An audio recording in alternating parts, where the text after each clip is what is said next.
나의 잔을 높이 듭니다. 하늘 양식 내게 채워주소서. 넘치도록 채워주소서. 많고 많은 사람들을 찾아서 헛되고 헛된 것들을 수많은 감추인 고백. 세상 것과 난 비빌 수 없네. 오 주님 채우소서. 나의 잔을 높이 듭니다. 하늘 양식 내게 채워주소서. 넘치도록 채워주소서. 돌아오라 내 주의 발걸음으로. 우리 주님 너를 반겨 그 넓은 품에 안아주시리. 오 주님 채우소서. 나의 잔을 높이 듭니다. 하늘 양식 내게 채워주소서. 넘치도록 채워주소서. 오 주님 채우소서. 나의 잔을 높이 듭니다. 하늘 양식 내게 채워주소서. 넘치도록 채워주소서. 네, 같이 주님을 의지하는 마음으로 구주 예수 의지함이 찬양하시겠습니다.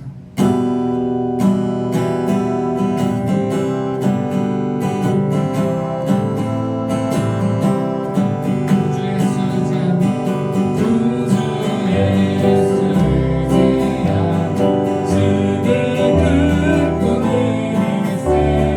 허락하신 말씀 의심할 수 없도다.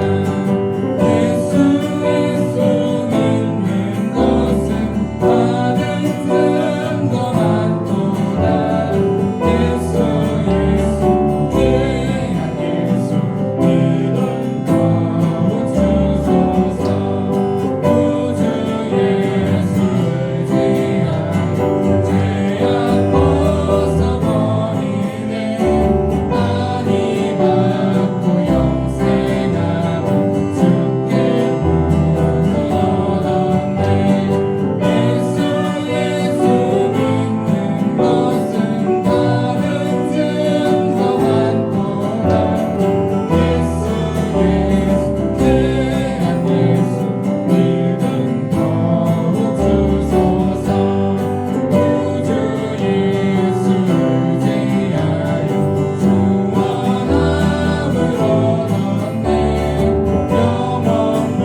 의지하는 예수님을 찬양하겠습니다.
하나님의 은혜로 찬양하시겠습니다.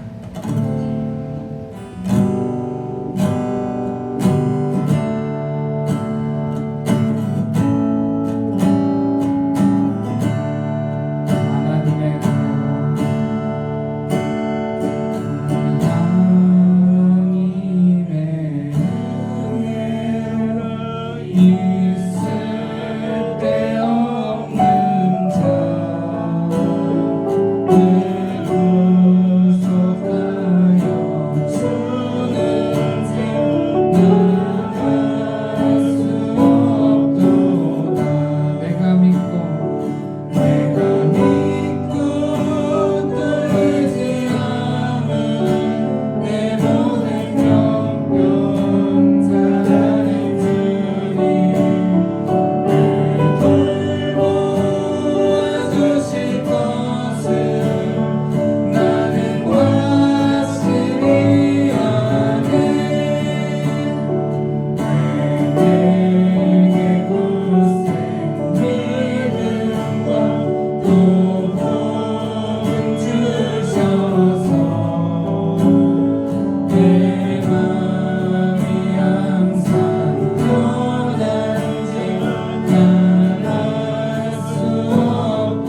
주의 그가 놀라운 일을 이루시네. 오라 주의 말씀 의지하여 믿음으로 금을 던져 믿는 자에게 능치 못함 없네. 주의 말씀 의지하여 주의 말씀 의지하여 깊은 곳에 금을 던져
같이 사도신경 하심으로 신앙 고백드리도록 하겠습니다. 전능하사 천지를 만드신 하나님 아버지를 내가 믿사오며 그 외아들 우리 주 예수 그리스도를 믿사오니 이는 성령으로 잉태하사 동정녀 마리아에서 나시고 본디오 빌라도에게 고난을 받으사 십자가에 못 박혀 죽으시고 장사한 지 사흘 만에 죽은 자 가운데서 다시 살아나시며 하늘에 오르사 전능하신 하나님 우편에 앉아 계시다가 저리로서 산자와 죽은 자를 심판하려 오시리라. 성령을 믿사오며 거룩한 공예와 성도와 서로 통하는 것과 죄를 사하신 것과 몸이 다해 사는 것과 영원히 사는 것을 믿사옵나이다. 아멘. 우리 찬송가 118장 다 같이 부르도록 하겠습니다.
영상으로 예배드리면 깜짝 놀랄 거예요. 성탄절인 줄 알고요. 우리 잠깐 기도드리도록 하겠습니다. 좋으신 하나님 아버지, 오늘 하나님 앞에서 우리가 예배하게 해주심을 참으로 감사합니다.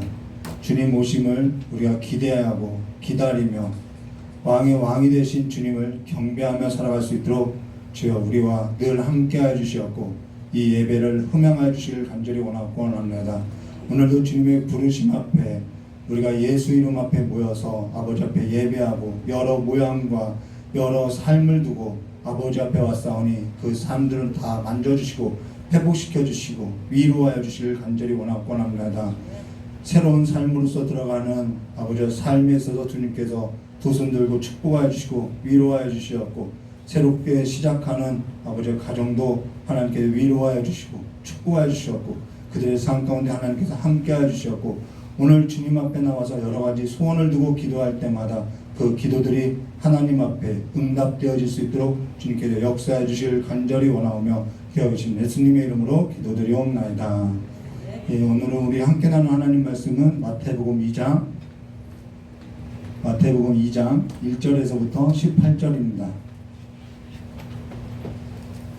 마태복음 2장 1절에서부터 18절인데요. 우리 12절까지만 12절까지만 우리 함께 기도하도록 하겠습니다. 18절까지 본문이 되어 있는데요. 사실 오늘 설교가 분량이 너무 많아가지고 18절까지 다 못할 것 같아요. 12절까지만 할 것 같아요. 우리 1절부터 12절까지 한 절 한 절 기도하도록 하겠습니다. 제가 먼저 기도하겠습니다. 헤롯 왕 때 예수께서 유다 베들레헴에서 나심에 동방으로부터 박사들이 예루살렘에 이르러 말하되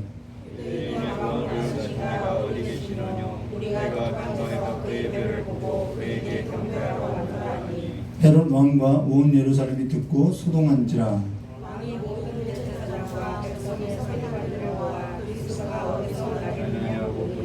가로되 유다 베들레헴에 있는 선지자가 이렇게 기록된 바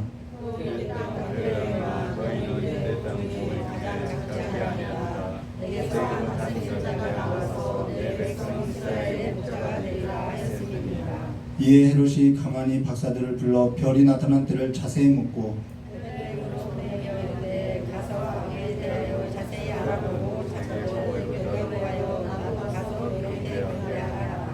박사들이 왕의 말을 듣고 갈새 동방에서 보던 그 별이 문득 앞서 인도하여 가다가 악이 있는 곳에 위에 머물러 섰는지라.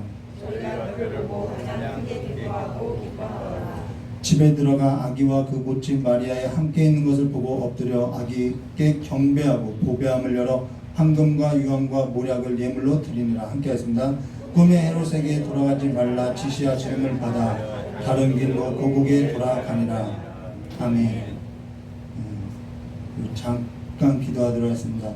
고맙고 감사하신 하나님 아버지, 오늘 하나님의 말씀에 있어서 우리가 듣는 마음을 허락하여 주셨고 평생에 이 말씀이 하나님을 기다리는 그 삶에 있어서 길이 되고 진리가 되고 생명되는 말씀 되게 해주시길 간절히 원하오며 기도하신 예수님의 이름으로 기도드리옵나이다.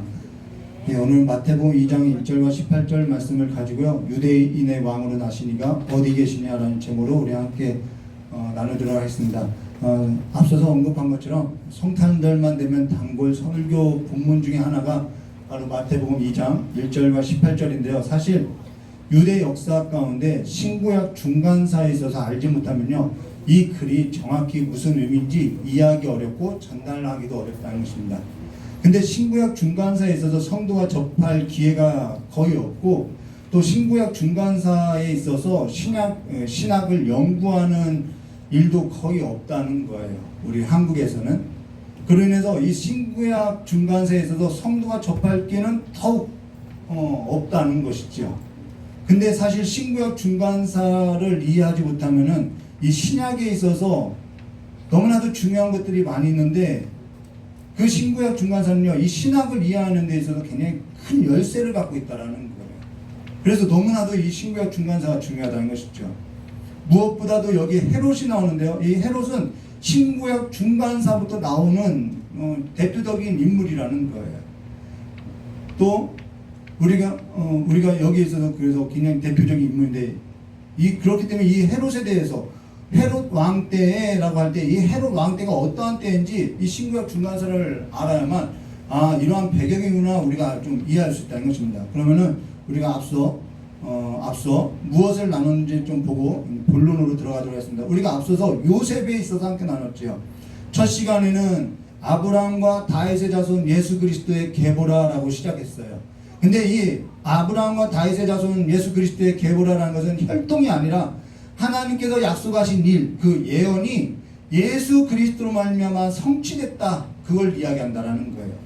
그리고 그 예수 그리스도로 말미암아 하나님의 나라가 도래했다, 그래서 천국이 가까이 왔다라는 이야기를 하는 것이죠. 그리고 둘째 시간에는 예수 그리스도의 나심은 이러하니라라고 하면서 그의 남편 요셉은 의로운 사람이다 라고 이야기했다는 거예요. 근데 여기서 하나님의 나라의 의에 있어서 이야기하고 있다는 거예요. 근데 여기서 의롭다라는 것은 당시의 율법에서 말하는 의가 아니라 하나님께서 약속했던 그 예언이 요셉 안에서 계시됐다라는 거예요. 요셉 안에서 계시됐다라는 거예요. 그리고 요셉이 하나님께서 약속하셨던 그 예언에 있어서 수용하는 태도를 가졌다라는 거예요. 그래서 하나님께서 약속한 그 예언에 있어서 계속 계시되었을 때 마음으로 믿었던 그 태도, 그걸 말하고 있다는 것이죠. 자, 무슨 말이냐면요, 하나님께는 여러 선지자로서 계속해서 예수 그리스도에 관해서 예언해 왔다라는 거예요. 근데 요셉에게 그것이 계시됐다라는 거예요. 계시됐다라는 것은 하나님께서 쫙 열어서 보여줬다라는 거예요. 이해시켰다라는 것이죠. 거기에서도 수용한 태도를 가졌다라는 거예요. 마음에 빛이 비쳤다라는 것이죠. 그로 인해서 요셉이 잠에서 깨어나서 주의 사자가 분부한 대로 행하였다라는 것으로서 그 요셉이 어떻게 해서 그렇게 분부한 대로 행했냐면은 그가 그전에도 하나님의 예언에 있어서 이런 계시에 있어서 의존적인 삶을 살았기 때문에 이것이 가능했다라는 거예요. 그래서 그는 그 요셉을 통해서 말하고자 하는 것은 새로운 의라는 것이죠. 그러나 지난 시간에 무엇을 나누냐면 저와 여러분이 하나님께서 계시한 이 성경 말씀에 있어서 의존적인 삶에 있어서 서야 할 것을 이야기했다라는 거예요.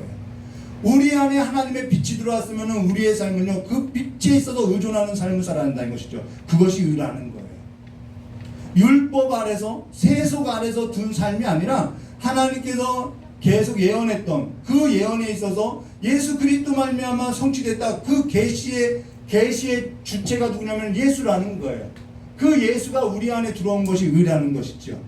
그 하나님께서 계시한 그 계시 의존적인 삶에서 우리가 믿고 살아가는 삶에 있어서 서 있어야 한다는 것입니다. 우리 안에는 하나님과 의가 있다라는 거예요.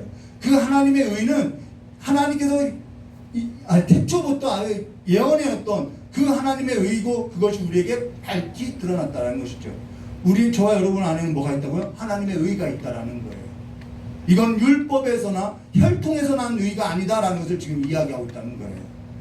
그래서 우리 안에 계시된 것은 하나님의 의가 뭔지를 이야기하는데 그 하나님의 의가 뭐냐면 여러 선지자들로부터 예언했던 그 예수 그리스도가 하나님의 의다.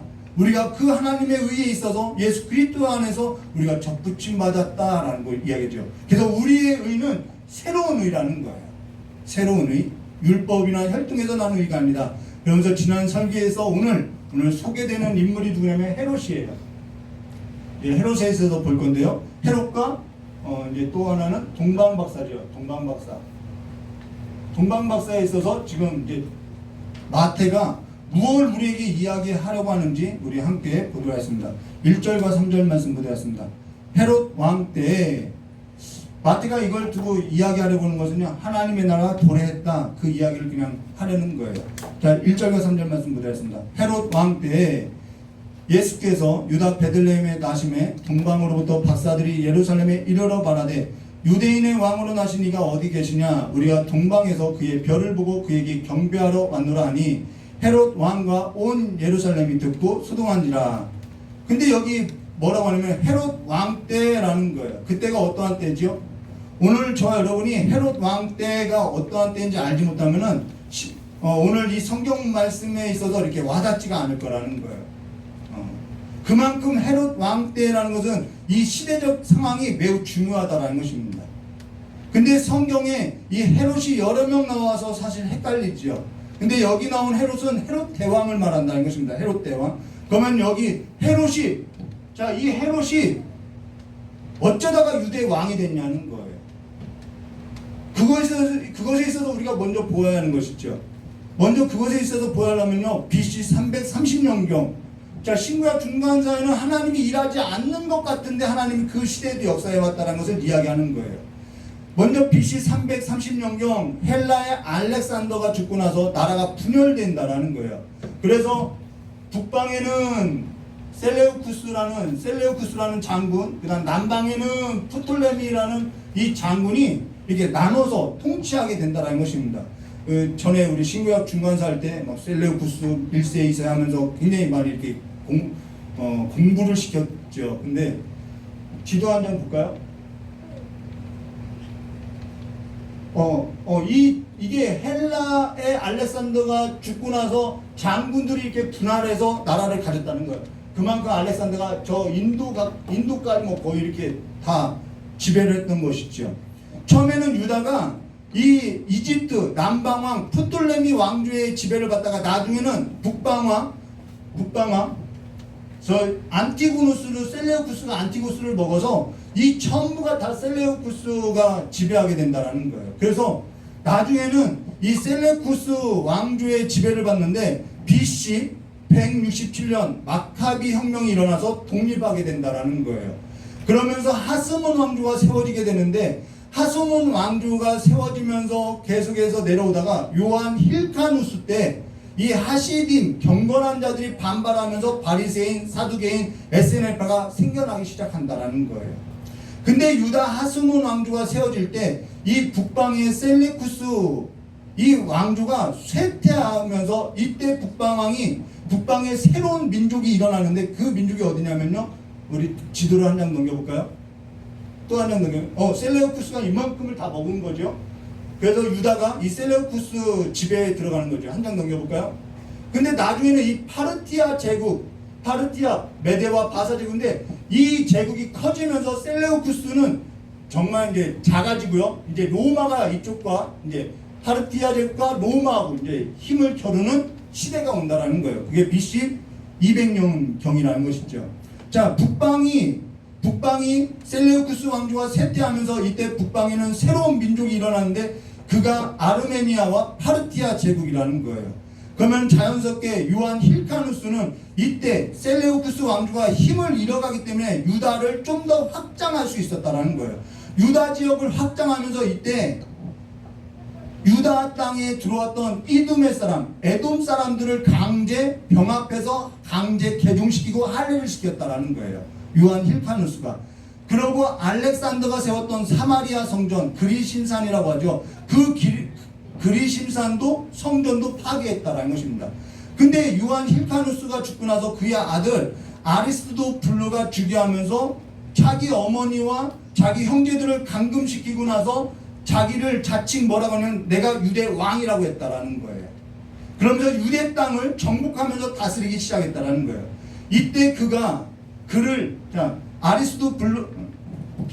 요한 힐카누스, 그 다음 아리스도블루가 있는데, 이 아리스도블루 때 사두개파 사람들이 이 정당에 지지하면서 이 붙어먹었고, 바리새파는 약간 보수적이거든요. 그래서 그들은 탄압하기 시작했다라는 거예요. 그러면서 아리스도블루도 죽고 그의 아내 살로메가 권력을 잡고 나서 살로메가 여왕이 된다라는 거예요. 이 부인이죠. 부인에게 왕권을 물려줘요. 그래서 살로메가 유대의 여왕이 되고 나서 다스리면서 감금되었던 그의 남편의 동생 안네우스하고 결혼하면서 대제사장으로 임명한다는 거예요. 여자가 대제사장이 될 수는 없으니까요. 그런데 이것이 화근이 된다는 거예요. 왜 화근이 되냐면은 바리새파 사람들이 볼 때는 유대의 율법에 있어서는 대제사장은 처녀와 결혼해야 하는데 처녀가 아니거든요. 그래서 이것이 화근이 돼서 이런저런 일로 계속 반대하게 되는 것이죠. 그래서 바리새파 사람들은 계속해서 탄압되고 사두개인들은 계속해서 정치적으로 입지를 강하게 된다라는 거예요. 근데 이 안네우스가 죽고 나서 문제가 일어나는데, 안네우스하고 살로메 사이, 이 안네우스하고 살로메 사이에 두 아들이 일어나는데, 한 명은 힐카누스 2세, 둘째는 아리스도블루 2세, 아버지 이름을 따서 2세라고 한 거죠. 근데 이들로 인해서 여왕은 계속해서 왕의 자리는 살로메가 갖고 있는데, 이 힐카누스 2세에게 대제사장을 임명하고 이 아리스도블루 둘째에게 군 사령관으로 임명한다라는 거예요. 근데 이 둘째 아들 아리스도블루 2세가 야욕이 굉장히 크다라는 거예요. 근데 살로메 여왕이 되면서 바리새파 사람들이 그동안에는 핍박을 받았는데 정치에 개입하면서 전에 바리새파 사람들이 치욕을 받았던 것에 있어서 우리가 보복해야 한다고 했다라는 것이죠. 근데 사두개파 사람들이 여기에 있어서 위협을 느끼죠. 오늘날 똑같아요. 정치 싸움 하는 것이요. 보수냐 진보냐 똑같아요. 그래서 이 사두개파 사람들이 위협을 느꼈다는 거예요. 자, 첫째 힐카누스 2세는요, 정치의 뜻이 없어요.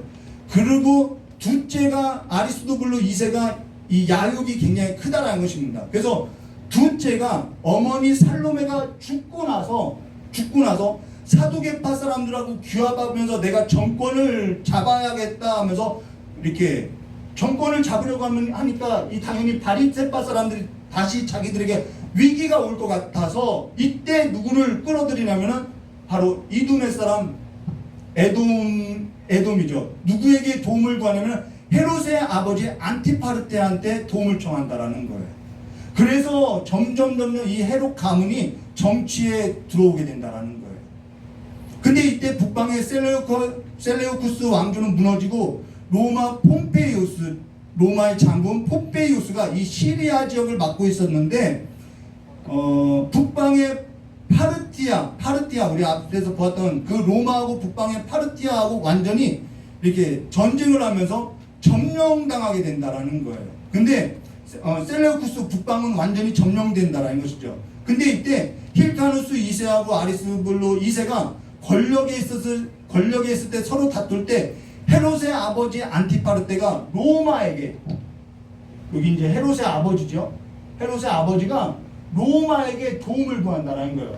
시리아 지역에 내려왔던 폼페우스 장군에게 가서 우리를 중재해달라고 하죠. 근데 로마의 입장에서 볼 때는 야욕이 없는 힐카누스 2세를 지지하는 것이 훨씬 낫더라는 거예요. 그래서 그를 지지하고 아리스토블루는 지지하지 않았기 때문에 이때 아리스토블루 2세가 군사를 일으켜서 반란을 일으킨다라는 거예요. 내가 예루살렘을 군사로 다스려야겠다. 군대로 다스려야겠다. 그래서 로마가 예루살렘에 군대를 끌고 들어오게 된다는 것입니다. 그래서 이방인에게 짓밟히게 된다는 거예요. 그리고 이때 로마하고 유대 사이에 있어서 계속 중재했던 이 헤롯 아버지 안티파르테를 유대 지역에 있어서 행정장관으로 임명해 버린다는 것입니다. 대제사장은 있지만은 헤롯의 아버지 안티파르테가 이제는 유대 지역의 행정장관이 된다는 거예요. 행정장관이 되면서 당연히 유대 땅은 어떻게 되죠? 로마의 속국이 됐다는 것이죠. 이래서 로마의 속국이 된다는 거예요. 그리고 갈릴리 지역은 이제 헤롯의 아버지 안티파르테가 이제는 자기가 권력을 쥐고 나서 갈릴리 지역은 자기 둘째 아들, 바로 오늘 나오는 헤롯에게 맡기고, 또 그 유대 땅은 자기 첫째 아들 파사엘에게 준다는 것입니다. 근데 우리가 앞서 봤던 아리스토블루 2세의 아들, 아리스토블루 2세가 있죠. 그 아리스토블루 2세의 아들 안티고노스가 파르티아로 건너가서 군사를 이끌고 자기가 유대 왕이라고 자처하면서 나서게 되는 거예요. 그래서 할 수 없이 로마하고 파르티아하고 전쟁을 하고, 유대 땅의 왕은 헤롯 아버지가 자기가 왕이라고 했는데, 자기가 행정장관인데 이 안티고노스가 와가지고 자기가 왕이라고 자처하고 있다라는 거예요. 파르티아 그 힘을 얻고, 그래가지고 두 세력이 싸우게 되는 것이죠. 근데 그 일이 있기 전에 헤롯의 아버지는 로마의 내전이었던 옥타비아누스하고 안토니우스가 내전을 일으킬 때 유다 땅에는 아리스토블루 2세였던 안티고노스가 자기가 유대 왕이라고 자리를 잡게 된다라는 거예요. 자, 이제 안티고노스가 자리를 잡으니까 어떻게 되죠? 그러면서 헤롯 대왕이죠. 오늘 나온 그 헤롯이 로마에게 요청해서 군대를 이끌고 와서 로마는 파르티아하고 전쟁하고 자기는 안티고노스하고 전쟁해서 내가 몰아낼 테니까 나를 유대 왕으로 임명해달라고 해서 이 헤롯이 로마로부터 유대 왕이라고 임명받게 된다는 거예요. 그리고 완전히 유대 땅은 로마 숙국으로 완전히 들어가게 되는 것이죠. 이러한 아주 계속되는 이러한 내전과 이러한 굵직굵직한 전쟁의 그 격동 가운데서 이러한 권력의 다툼으로써 헤롯이 왕이 됐다라는 거예요. 이 권력 빼앗기고 싶겠냐는 것이죠. 그러고 그가 에돔 사람, 이두메 사람으로서 대제사장직은 할 수 없으니까 저 바벨론 지역에 있는 사람 아나네를 데려다가 대제사장으로 임명하게 되었는데, 그가 혈통에 있어서 열등감을 갖고 있다라는 거예요. 이 헤롯 대왕은 아버지도 이두메 사람이고요. 그래서 그가 혈통에 있어서 열등감이 있어서 하수문 왕조였던 그 힐카누스 2세의 딸 미리암과 결혼했는데, 정략적으로 결혼했죠. 그로 인해서 알렉산드로스하고 아리스토블루 3세가 나오는데, 근데 그의 아내 마리암이 이 헤롯 대왕에게 아나넬, 그 바벨론 사람 아나넬을 내쫓고 당신과 나 사이에 난 아들 아리스토블루를 대제사장직으로 임명하라라고 하는 거예요. 그래서 그 헤롯이 그 얘기를 듣고 기분 나쁘지요. 기분 나쁠 일도 아닌데 기분 나빠하더라는 거예요. 왜냐하면 자기는 하수문 왕조가 아니기 때문에. 그래서 다시 자기의 왕권이 하수문에게 뺏길 것을 두려워해서 그의 아내하고 그의 대제사장으로 시켜달라고 했던 그 아들과 완전히 다 죽이는다라는 것이죠. 그래서 하수문 왕조를 이때 다 죽인다라는 거예요. 유대 땅에 있던 그 왕족을요. 그래서 그의 장모도 죽이고요. 다 죽여요. 그만큼 열등감과 권력 욕에 집착한 사람이 바로 유대 왕이라는 거예요. 근데 동방에서 이 동방의 박사라는 것은 파르티아 제국이라는 거예요. 이 파르티아 제국의 박사들이 와서 유대인의 왕으로 나시니까 어디냐 하면은 목숨 걸었다라는 거예요. 근데 이때 지금 뭐라고 하냐면 우리가 다시 1절과 3절 말씀 뒤로 넘겨볼까요? 1절과 3절 말씀 이렇게 말해요. 헤롯 왕 때 이러한 시기에 예수께서 유다 베들레헴에 나심에 때가 참에 이런 뜻이라는 거예요. 갈라디아서에 말한 것처럼 예수께서 유다 베들레헴에 나심에 동방으로부터 박사들이, 여기서 동방은 파르티아 제국을 말하는 거예요. 로마하고 전쟁했던 동방으로부터 박사들이 예루살렘에 이르며 말하되 유대인의 왕으로 나신 이가 어디 계시냐? 우리가 동방에서 그의 별을 보고 그에게 경배하러 왔노라 하니 헤롯 왕과 온 예루살렘이 듣고 소동한지라. 그래서 소동했다라는 거예요. 그로 인해서 남자아이는 다 죽이는 거죠. 자기 장모, 자기 아내, 자기 아들까지도 죽이는데 나만하고 못 죽이냐는 것이죠. 근데 여기 동방으로부터 박사들이 예루살렘에 이르러 말하되라고 얘기하는데, 이 동방이 어디냐면 우리가 앞서 보았던 로마 제국과 싸웠던 그 파르티아라는 거예요. 유다가 바벨론에서 멸망하고 바벨론은 메대와 바사에게 멸망되고, 메대와 바사 자손은 이 메대와 바사 자손이 세운, 나중에 후예들이 세운 나라가 파르티아라는 것입니다. 당시 로마하고 힘을 견줄 수 있는 나라는 이 파르티아밖에 없었다라는 거예요. 그래서 아리스도블루 2세의 아들이 안티고노스가 이 파르티아에 가서 군대를 이끌고 와서 자기가 잠시나마 유대 왕이라고 했던 거라는 것이죠. 근데 헤롯이 이 세력을 무너뜨렸다는 것입니다. 근데 그가 동방에서, 여기 박사들이라는 것은 마고이라는 단어인데요, 이거는 그냥 점치는 점쟁이가 아니라요, 천문학자라는 거예요. 당시 메대와 바사 이 지역은요, 별들을 보며, 천문학을 보면서 나라의 운명을 결정하는 굉장히 중요한 역할을 했다라는 거예요. 직책이 굉장히 높다라는 거예요. 근데 그들이 로마의 지역을 넘어서 예루살렘을 왔다는 것은 우리가 지도를 보았던 것처럼 굉장히 먼 거리고요, 또 로마 지역을 지나서 예루살렘으로 왔다는 것은 목숨 거는 일이고요, 더욱이 유대왕을 찾는 것은요, 목숨을 걸어야 한다는 거예요. 우리가 북에 가서 김정은 말고 후계자가 있다라고 하면서 떠들고 다니면 당정이 추청당하는 그 일과 같은 일이라는 거예요. 근데 그들이 뭘 보고 왔다고 하냐면 그의 별을 보고 그에게 경배하러 왔노라 라고 이야기했다는 거예요.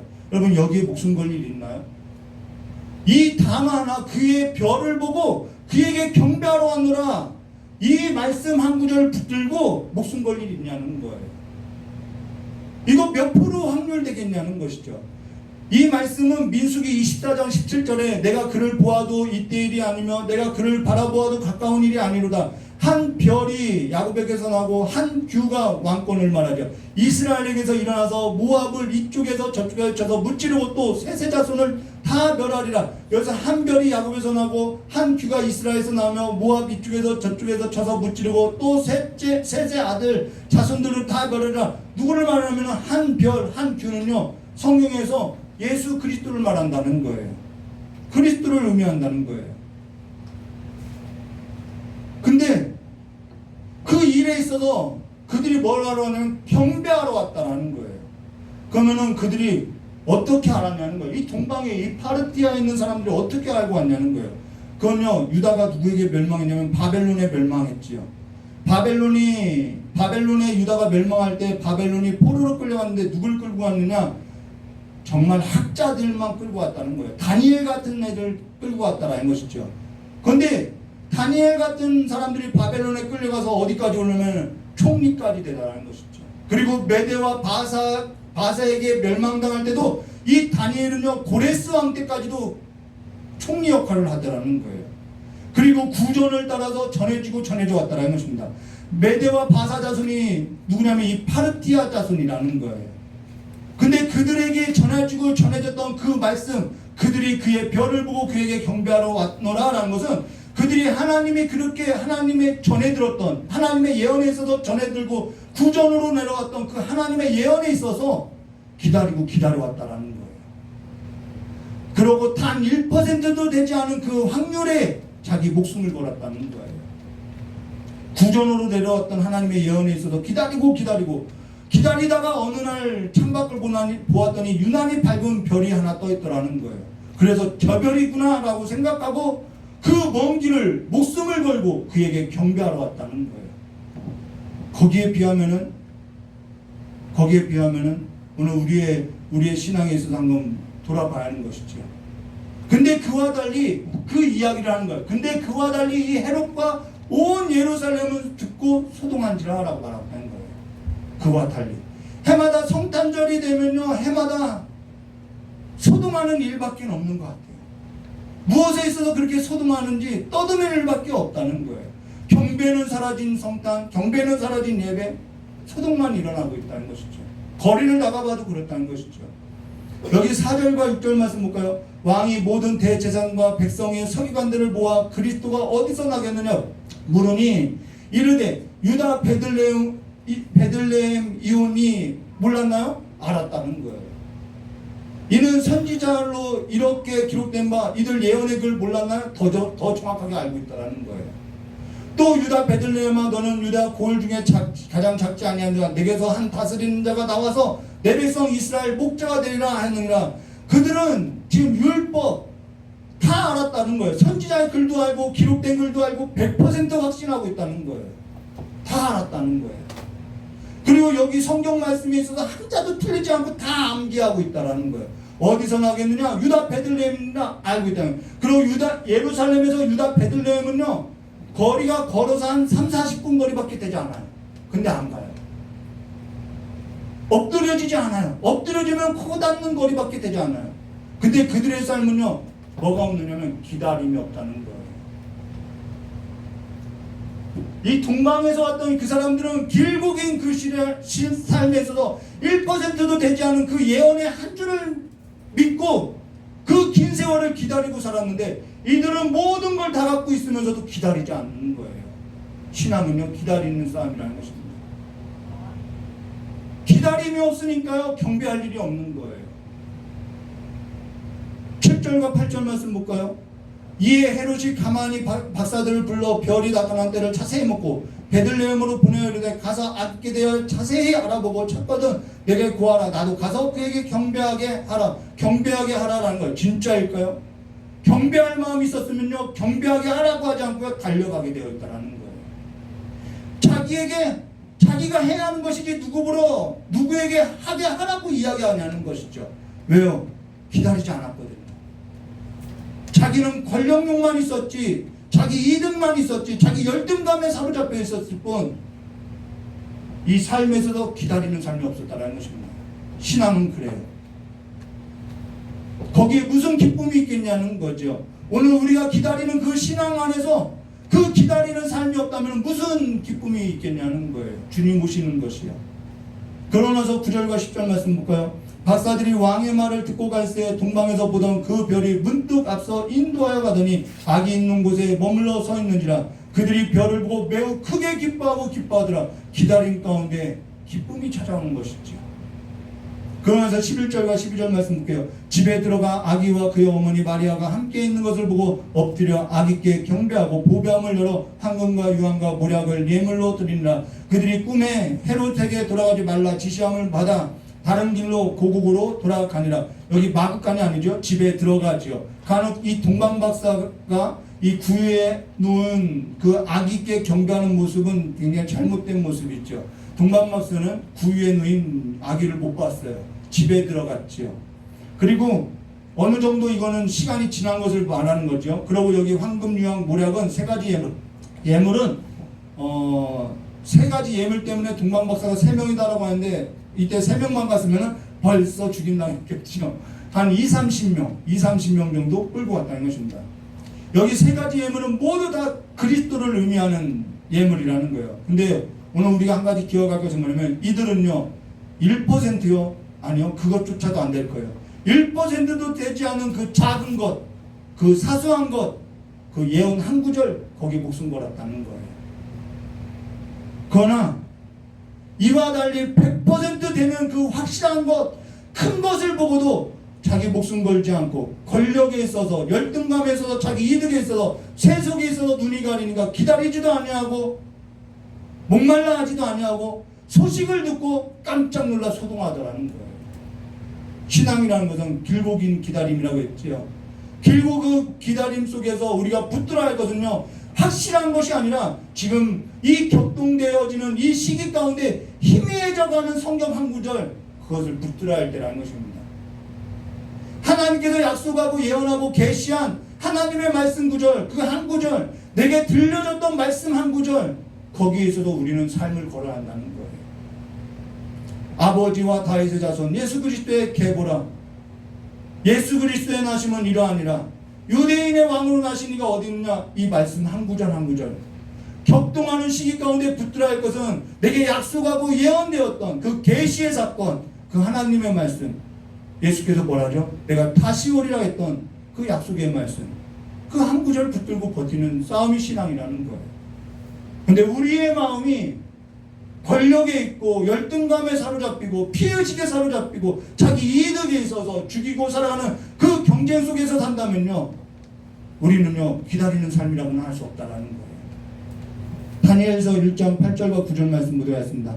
다니엘은 뜻을 정하여 왕의 음식과 그가 마시는 포도주로 자기를 더럽히지 아니하리라 하고 자기를 더럽히지 아니하도록 환관장에게 구하니 하나님이 다니엘로 하여금 환관장에게 은혜와 긍휼을 얻게 하신지라. 이러한 격동 시기에 다니엘의 뜻을 정했다는 것은 왕의 권력과 왕의 힘에 있어서 자기 인생을 본 것이 아니라는 거예요. 0.00001%도 되지 않은 보이지 않는 그 하나님, 하나님이 어디 있습니까? 모든 사람이 다 그랬어요. 바벨론의 신이 신이지 우리 하나님 다 어디 있냐고. 근데 그 보이지 않는 하나님, 내게 은혜 줄 하나님, 긍휼을 베풀 그 하나님에게 뜻을 정했다라는 거예요. 하나님이 아니고서는요, 격동하는 시기, 고난과 환난의 시기, 우리가 살아갈 힘은 없다라는 것입니다. 그리고 거기에 있어서 다니엘은요, 하루에 3번씩 창을 열고 예레미야 선지자를 하신 말씀, 예레미야 선지자를 통해서 하신 말씀, 그 약속의 말씀 한 구절을 붙들고 하루 3번씩 기도해 왔다라는 거예요. 그 사람에게 뭐가 열리는 거예요? 하나님의 계시가 열리더라는 것입니다. 시편 47편 1절과 9절, 왕의 즉위 시기, 왕의 즉위할 때 쓴 시인데 거기에 뭐라면은요, 왕이 즉위할 때 손바닥을 치고 즐거워하는 소리로서 하나님께 외칠지어다. 하나님께 즐거운 함성을 올릴지어다. 찬송하라 찬송하라 라고 이야기하고 있어요. 오늘날 우리가 하나님 앞에 경배하는 경배가 권력이나 돈이나 어떠한 경기 가운데, 어떠한 노래 가운데, 어떠한 열기 가운데 함성을 지르는 것보다 예수를 기다리는 마음이 있다면 그 함성보다는 클 거라는 거예요.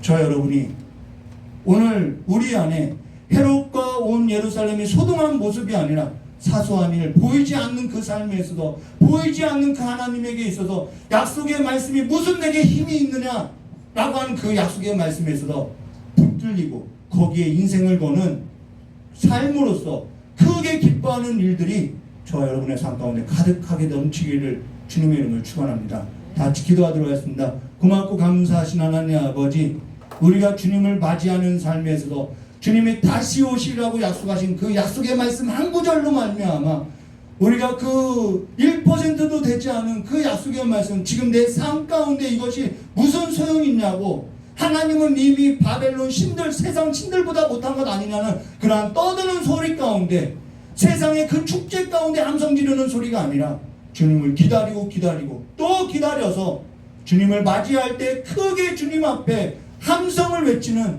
주의 백성들로서 다 일어나고, 주의 나라 가운데, 주의 백성 가운데 그 기쁨이 충만할 때 함께 즐거워할 수 있는 거룩한 백성 될 수 있도록 주님께서 오늘 이 땅의 삶 가운데 함께하여 주시길 간절히 원하오며 기하고 계신 예수님의 이름으로 기도드리옵나이다.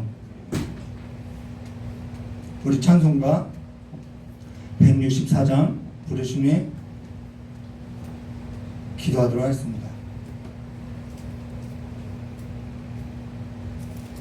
122장 부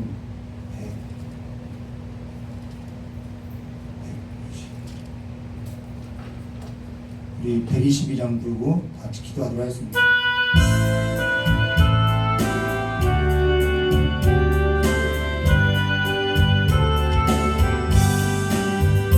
참 반가운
지난 시간에 설교하고 나서 너무 감사하더라는 거예요.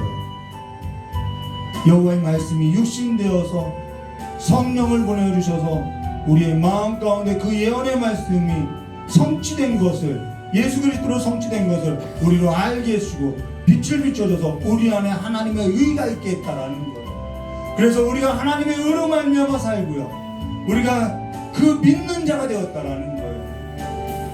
너무 감사하더라는 거예요. 내 안에 하나님의 의가 있구나. 저 여러분에게 하나님의 의가 있다라는 것입니다. 그 하나님의 의에 있어서 경배하고 찬양하고 그 하나님의 나라 가운데 살아가는 백성 되시기를 주님의 이름을 축원합니다. 악있게 경배하래요. 어제 담누리하고 싸웠어요. 근데 저녁에 담누리가 마음에 상처 입을까봐 기도해줬어요. 하나님 마음에 상처 없게 해주세요. 그런데 그 안에도 하나님의 형상이 있다는 거예요. 내가 잘못했구나. 악있게 경배하더라는 거예요. 전방 박사들이. 그래서 깨달았다는 겁니다. 우리의 삶에 있어서 하나님의 의가 있는, 하나님의 의 가운데 행하는 삶이 되게 해달라고 이 시간에 주여 삼창하고 다 같이 기도하도록 하겠습니다. 주여, 주여, 주여. 참 좋으신 하나님 아버지, 우리 안에는 하나님의 의가 없었던 자들입니다. 우리는 하나도 의롭지 못한 삶이었습니다.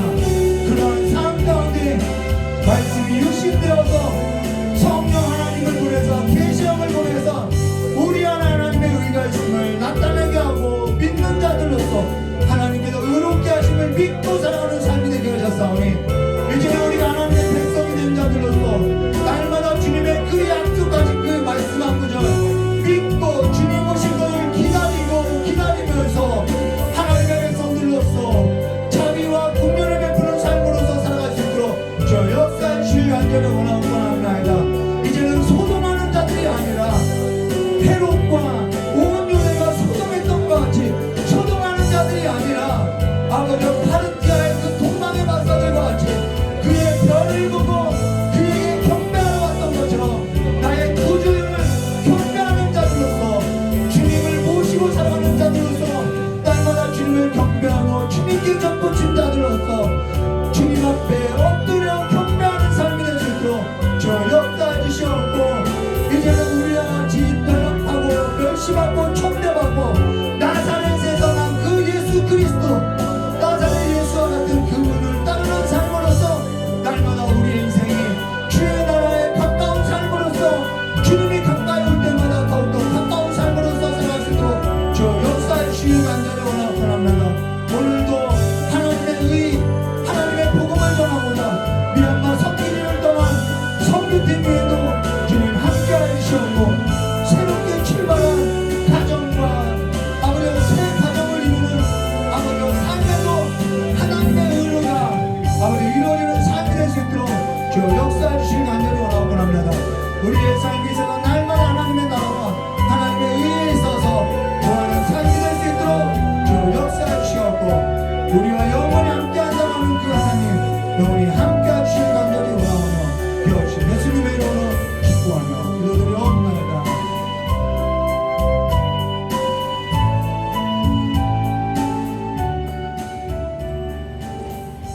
좋으신 하나님 아버지, 우리 안에 하나님의 의가 없음에도 불구하고 우리 안에 하나님의 의를 심어주시고 이제는 그 의로 말미암아 살게 하시고 또 하나님의 나라에 있어서 가까워지는 삶에서도 우리를 인도하시오니 날마다 우리가 그의 앞에 나가서 그를 경배하고 그를 경배하는 삶 가운데 아버지 세상 가운데 하나님을 섬기는 자들로서 자비와 긍휼을 베풀며 주님 오실 날을 더욱더 기다리고 기다리는 삶 안에서 이제는 주님 나라 안에서 기쁨을 얻는 삶이 될 수 있도록 주 역사해 주실 간절히 원하옵고 합니다. 주의 나라가 가까이 왔다고 하셨사오니 이제는 우리가 그의 나라 가운데 살게 해 주시옵고 주님의 나라의 소망을 두고 살게 해 주시옵고 하나님의 의에 있어서 복음을 전하고자 떠난 우리 선교팀 위에도 함께하사 함께 다시 그리스도 예수 이름 앞에 모여서 예배하는 귀한 시간 되게 해주실 간절히 원하오며 기어주신 예수님의 이름으로 기도드리옵나이다. 우리 주님 가르쳐주신 기도로서 수예배 마치도록 하겠습니다. 하늘에 계신 우리 아버지여 이름이 거룩히 여김을 받으시오며 나라의 마옵시며 뜻이 하늘에서 이루어진 것 같이 땅에서도 이루어지이라. 오늘날 우리에게 일용할 양식을 주시고 우리가 우리의 죄진 자를 사해 준 것 같이 우리 죄를 사해 주옵시고 우리를 시험에 들게 하지 마옵시며 다만 악에서 구하옵소서. 대개 나라와 권세 영광의 아버지께 영원히 싸움나이다. 아멘.